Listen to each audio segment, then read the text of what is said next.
Bonjour tout le monde. Comme je l'avais expliqué dans ma première vidéo, mon intention est de présenter étape par étape la procédure qui permet de finaliser l'achat d'un bien immobilier en Thaïlande. Donc, quels sont les outils de recherche et quelle est la procédure administrative. Mon idée est de présenter cela étape par étape, donc sujet par sujet, parce que si on présente tout d'un coup, ce serait totalement indigeste. Et donc, dans cette vidéo-ci, je vais présenter, comme on dirait, un document qui est le titre de propriété. Donc, c'est un document très important parce que ce document permet de savoir qui est le propriétaire du bien. D'abord, quel bien est défini, et ensuite, qui est le propriétaire de ce bien. Donc, dans le cas d'un achat immobilier, c'est très important que vous vous engagez pour un bien défini et que vous achetez auprès d'un propriétaire qui est réellement la personne qui est propriétaire de ce bien. Le document, comme on le voit sur l'image ici, c'est donc un acte de propriété qui est communément appelé chanotte. Donc, ce document, il est un peu plus grand qu'un format A4. Le papier est assez épais. Comme on le voit, il y a l'emblème thaïlandais dans le haut.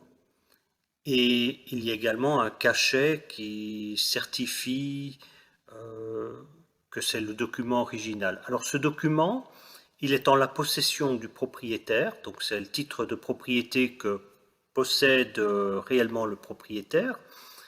Le document original est gardé à l'administration communale.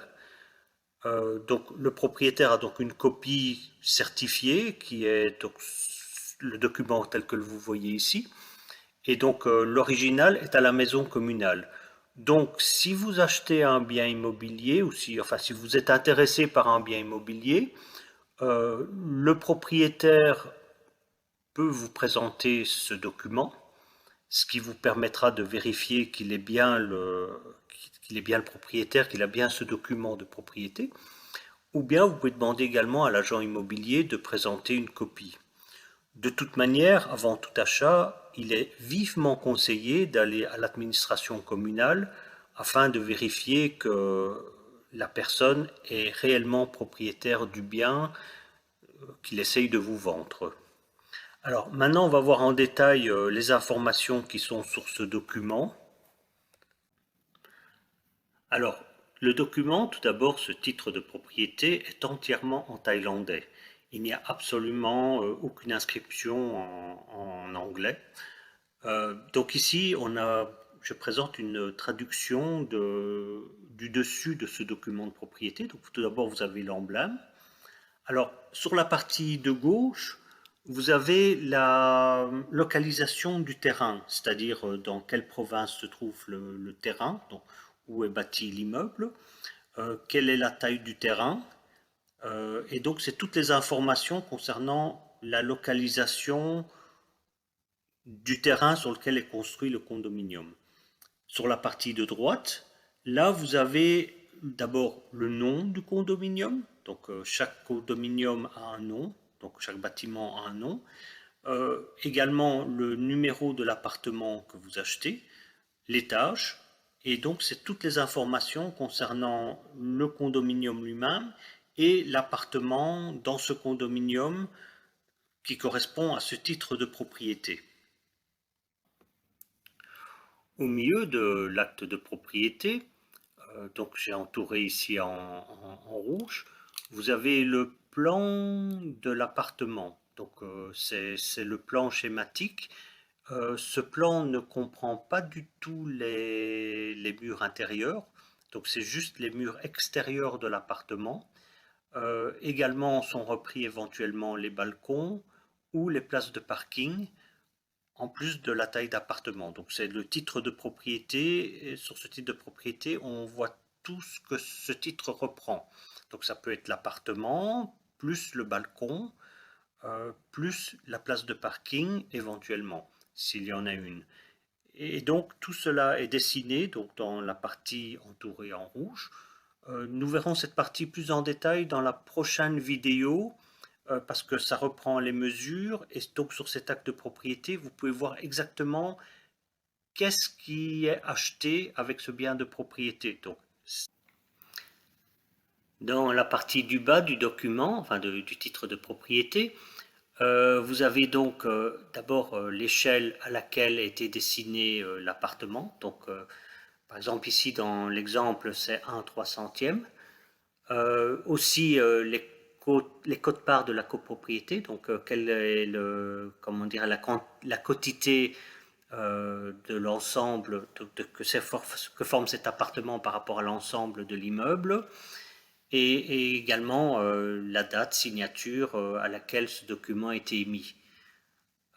Il faut savoir que ce titre de propriété se transmet de propriétaire à propriétaire. Donc la date, la signature, c'est au moment de l'attribution du premier titre de propriété pour cet immeuble. Donc si l'immeuble date de 2009, la signature et la date correspondra à 2009 au moment où c'était vendu au tout premier propriétaire. Au dos du titre de propriété, vous avez toute l'historique des propriétaires ou des emprunts hypothécaires qui ont eu ce titre de propriété. Donc il y a le dos du titre de propriété, puis à cela s'ajoutent plusieurs pages, et donc ça se représente comme ceci. Ici c'est volontairement flouté parce que c'est quand même des données personnelles. Donc vous avez donc, en première ligne, donc c'est plusieurs colonnes, le nom du propriétaire, la date il a acheté, ou si c'est un emprunt hypothécaire, à quel moment l'hypothèque a été faite et pour quel montant. Et donc tout cela est marqué sur le titre de propriété et également sur le document original qui se trouve à l'administration communale.